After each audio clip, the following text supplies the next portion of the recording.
The Secret Art of Mushin, silencing the noise in your mind. Introduction, 3 a.m. and the noise in your head. 3 a.m. Your body is exhausted, but your brain is spinning like a hurricane. Memories from years ago suddenly flood back, unforgivable mistakes, long-ended arguments echoing in your head, and vague fears of a future that hasn't even happened yet. You close your eyes, searching for peace, but the darkness behind your eyelids is far from quiet. It is filled with your own voice, self-blame, anxiety, self-doubt, replaying every moment you felt you weren't good enough. Everyone around you says, just relax, stop overthinking, let it go. Sounds easy. But when your thoughts have turned into a raging storm, that advice is as useless as throwing a pebble into a stormy ocean and expecting the waves to calm down. Ask yourself this. What if the problem isn't your mind, but the method you are using? Centuries ago, Japanese samurai lived in a brutal reality. Every sunrise could be their last. A second of fear, a moment of hesitation, or a single chaotic thought on the battlefield meant instant death. Yet they stepped into dead zones with a mind as still as a frozen lake. They didn't force their thoughts down. They mastered an ultimate mental state documented in swordsmanship history. Mushin no Shin, the mind of no mind, a state where chaotic thoughts vanish completely, leaving only absolute focus. Today, you won't hear hollow cliches. You will learn how to dismantle the storm in your mind using the exact mental training system of the samurai. Chapter 1. Akira the warrior with a sentence in his mind. Nara, nestled deep in mist-shrouded mountains, the dojo stood silent under ancient cedar trees. In the eyes of his peers, Akira, a 22-year-old warrior, possessed extraordinary talent. Fast, precise stance, razor-sharp strikes. On the outside, Akira had everything it took to be a legendary samurai. But beneath that armor was a secret eating him alive. His mind never stopped roaring. Every time he stepped onto the mat, while his opponent moved fluidly like water, Akira was fighting an invisible enemy inside his own head. What if this thrust misses? What if Master is disappointed? What if I was never good enough to begin with? Every doubt was a hand pulling him back. Every fear was a whisper stiffening his wrists. And the price on the training floor was immediate. A tenth of a second delay in thought, a moment of hesitation in his wrist, and his opponent's wooden sword cut through the air, striking his shoulder, his ribs, his neck. Akira fell to the wooden floor, gasping for air. He didn't lose because he lacked skill. He lost because there was too much noise in his head. At dusk, as others laughed and packed away their armor, Akira sat with his head down under a cedar tree outside. The night was quiet, but his mind was a ruined battlefield. His fingers trembled. His chest felt heavy and tight. He pressed his hands together, trying to force his mind silent, trying to demand peace. But the harder he tried to push his thoughts away, the wilder they surged. It was like slapping your hands on water to stop the ripples. It only makes the waves bigger. Akira whispered into the dark, "Why won't my mind just shut up?" He was exhausted. He hated feeling afraid where courage was required. He hated weakness where warriors were forged. Above all, he felt completely alone in his own internal storm. What Akira didn't know was that from the dark shadows of the wooden hallway, a deep pair of eyes had been watching him for weeks. A man who understood the heavy burden inside a warrior's head better than anyone alive. Chapter 2. The encounter with Zen Master Ryoshin. Akira felt his presence before he even heard a footstep. The surrounding atmosphere shifted subtly, as if the forest itself parted to let a silent entity pass. When Akira turned around, he saw an old man in a simple grey robe, hands clasped behind his back. His eyes were as calm as unruffled autumn water. This was Zen Master Ryoshin, a living legend of the dojo. Rumor had it he once single-handedly repelled 10 pirate captains, and that he could sleep with his eyes open. People said he had reached the state of Mushin. But no one could verify it, because Ryoshin rarely appeared and never explained himself. He quietly sat down beside Akira, silently as if gravity itself respected his body. A long pause followed. Akira kept his face down, ashamed that the elder had witnessed his weakest moment. The silence between them wasn't awkward. It was intentional, peeling away layers of confusion inside the young student. Finally, Ryoshin let out a soft breath. You didn't lose because your blade was weak. You lost because there was too much noise in your head. Akira felt a tightness in his chest. He had never told anyone about the chaotic noise in his head. Yet this old man saw right through him with a single look. How do I turn it off, master? Akira asked, his voice trembling. Ryoshin didn't look at him. He reached down, picked up a dry cedar leaf off the ground, and spun it gently between two fingers. You are trying to fight your own thoughts. But forcing your mind to be quiet is like throwing stones into a lake and expecting the surface to flatten immediately. He let go. The cedar leaf fluttered lightly through the air and hit the ground without a sound. Your thoughts are not the enemy. They are just clouds passing through the sky. They appear, move, and disappear on their own. You are the sky, Akira, not the clouds. For the first time in years, Akira felt the tight knot in his chest begin to loosen. But every time I try to calm down, they roar louder, he whispered. Ryoshin nodded. Of course. Because you are trying to command your mind with power instead of understanding it. Stillness cannot be conquered by force. It comes only through training, discipline, and mushin. The master stood up and turned toward the misty bamboo forest. Meet me at the eastern courtyard at dawn tomorrow. If you truly want to silence the noise in your head, prepare yourself.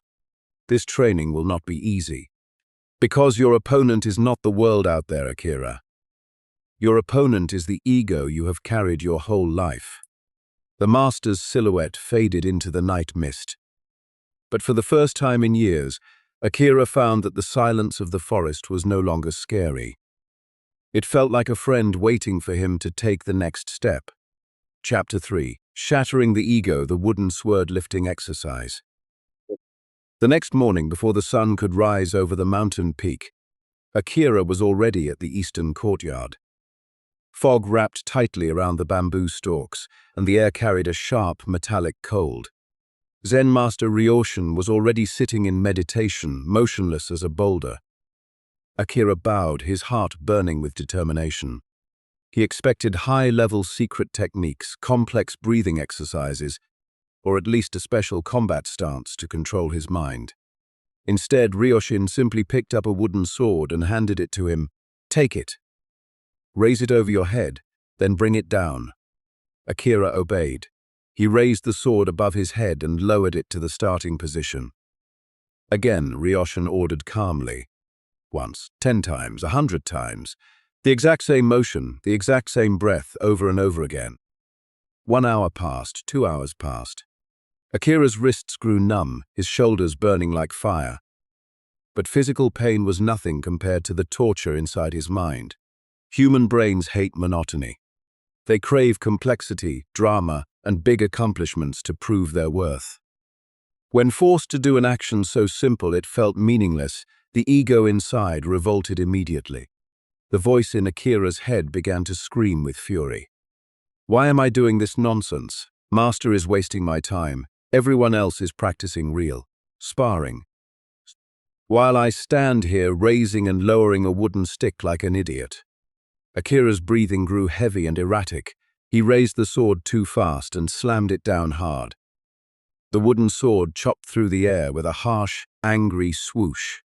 He was fighting meaningless routine. He didn't realize that this exercise wasn't training his muscles. It was crushing the arrogant, impatient ego inside him. Chapter 4. The Breaking Point. War with the Iron Voice. By the 5th hour, the storm in Akira's head exploded. Physical exhaustion, mixed with suppressed frustration, reached its limit. Akira stopped, breathing heavily, his eyes bloodshot. Unable to endure another second, he slammed the wooden sword onto the dirt floor with all his strength. Thwack! The wood struck the dirt with a harsh, dry sound. Akira fell to his knees, hands on the ground, his chest heaving as he yelled out, "Master! This isn't training, this is torture." How does raising and lowering a stupid piece of wood help me at all? Taking advantage of the sudden rage, all the fear, self-doubt, and pressure he had held back for so long flooded out like a broken dam. Trembling, he prepared himself for harsh punishment or bitter scolding from his teacher. But Zen Master Ryoshin showed no anger. He walked over slowly and looked down at his kneeling student with surprisingly gentle eyes. "Very good," Ryoshin said softly. "Now the real training begins." Akira looked up, confused. Ryoshin bent down and lightly touched Akira's heaving chest with his index finger. "Do you see it? That angry roar that just tore through your chest. That is your real enemy." The master stood tall, his deep voice echoing like a temple bell through the mountain forest. "Your ego thrives on noise and drama. When I force it to face simplicity and stillness, it panics. It uses boredom, anger, and doubt to drag you back to familiar chaos." He pointed to the wooden sword lying on the ground. "This piece of wood isn't training your arm muscles, Akira. It's forcing your ego to expose itself. When you keep swinging the sword despite the roar in your head, that roar loses its power. And if you endure long enough, that noise will shatter into pieces." Akira went silent. For the first time, he realized his enemy wasn't his sparring opponent, nor was it a meaningless drill. His enemy was the frantic reaction of his own ego. He slowly reached down and picked up the wooden sword again. This time, as he raised it, the voice of doubt was still there, but Akira stopped arguing with it. He simply stood there in silence, watching the storm fade away. Chapter 5. Kokyu Breathing and the Space of Stillness. The next morning, Zen Master Ryoshin led Akira deep into a forest valley. The environment was so quiet that a falling leaf or a whisper of wind through the bamboo leaves could be heard crystal clear. Lesson 2, Ryoshin said, is Kokyu, unbroken breath. Breath is the single tether that anchors your mind to the present moment. He sat cross-legged on a smooth, mossy rock and motioned for Akira to sit opposite him. "Close your eyes," Ryoshin whispered. "Don't force your breathing. Lower your ego and let the air enter like an invitation. Inhale gently for 4 seconds. Then exhale slowly for 6 seconds. Don't push the breath out. Let it fall freely." Akira closed his eyes and adjusted his breath. At first, his patience was tested again. His brain, accustomed to noise, immediately served up endless worries, bodily aches, fear of the upcoming combat exam, old memories of failure. But this time, Akira didn't force them away. Whenever a thought appeared, he gently acknowledged it and quietly shifted his focus back to his breathing. Inhale, exhale. Gradually, a silent transformation took place inside his chest. Thoughts still surfaced, a fear, a doubt, a question, but they no longer bound or controlled him. They were like birds briefly perching on a branch before flying away. They couldn't stay. For the first time in his life, Akira experienced a profound truth: the gap. It was the gap between two thoughts, the space between fear and action. In that gap, there was no judgment, no tension, only pure presence. He no longer felt like a fighter wrestling with his mind. He was the vast expanse holding every movement. Zen Master Ryoshin opened his eyes and looked at his student with a faint smile. "You are starting to touch it now, not by force but by letting go. Letting go of control is the key that unlocks the absolute power of Mushin." Chapter 6. The air-shattering duel with Dai. The day of the combat assessment arrived. Standing opposite Akira on the wooden floor was Dai, the strongest and fastest fighter in the dojo. Dai had a massive frame, razor-sharp eyes, and sword swings that hit like sledgehammers. In all their previous encounters, Akira had suffered humiliating defeats within seconds. Old instincts resurfaced. Akira's chest tightened. His brain tried to switch into analytical mode. Will he strike my left shoulder or come down from above? What if I step back? But as those thoughts began to sprout, Akira let out a deep, soft Kokyu breath. He relaxed his chest, anchoring his entire focus back into the quiet space within. He chose not to argue with fear. "Begin," yelled the instructor, slicing through the air. Dai charged like a wild beast. The wooden sword in his hands was raised high, coming down straight at Akira's head with terrifying speed. And then, that miraculous moment happened. Inside Akira's head, the final thin thread of calculating thought snapped. He didn't think, he is striking down, he didn't calculate. I must dodge left. Pure presence took over the entire space. His body moved on its own before conscious thought could form. Gliding like a leaf dodging a furious storm, Akira tilted his body by a fraction of an inch. Dai's wooden sword grazed past his shoulder, cutting the air with a bone-chilling whoosh. Without a single pause, without a moment of hesitation, Akira's body shifted its center of gravity automatically. The wooden sword in his hand carved a perfect arc like water flowing over rocks. Step, tilt, strike, everything unfolded naturally with absolute precision. Clack! The tip of Akira's wooden sword came to a firm halt, frozen right at Dai's throat. The entire dojo fell into dead silence. Dai stood frozen. Beads of cold sweat running down his forehead, his eyes wide in shock. Unable to comprehend what had just happened, he didn't even realize how he had lost. Akira slowly lowered his sword. In his heart there was no winner's pride, no childish excitement. He felt only a calm, deep, serene peace. He had just experienced a moment of living completely without carrying any weight of thought. In the corner of the room, Zen Master Ryoshin gave a subtle nod, his eyes glowing with pride. That is Mushin, not defeating your opponent, but the complete disappearance of the one fighting. Chapter 7. The 4 Pillars of a Still Mind and the 14-Day Vow. Years passed. The cedar forest quietly shed its leaves season after season, snow melted, and spring returned, a timeless cycle much like human life. Akira was no longer the hesitant novice of the past. He had become a master of swordsmanship. But what gave Akira his aura wasn't the speed or power of his strikes. It was the unchanging stillness radiating from him. He no longer trained to beat others, but to preserve the bridge connecting breath, awareness, and the present moment. Young warriors began seeking him out, bringing the same trembling hands, confused eyes, and internal storms that Akira had carried at age 22. Under the old cedar tree, Akira didn't teach them flashy moves. He passed down the 4 pillars of a still mind. Pillar 1. Anchor in observation without resistance. Thoughts are like fire. The more you try to extinguish them with anger, the more they burn you. Be the quiet sky, and let the cloud thoughts come and go on their own. Pillar 2. Kokyu, unbroken breath. Breath is the anchor tethering the mind to reality. When breath breaks, the mind shatters.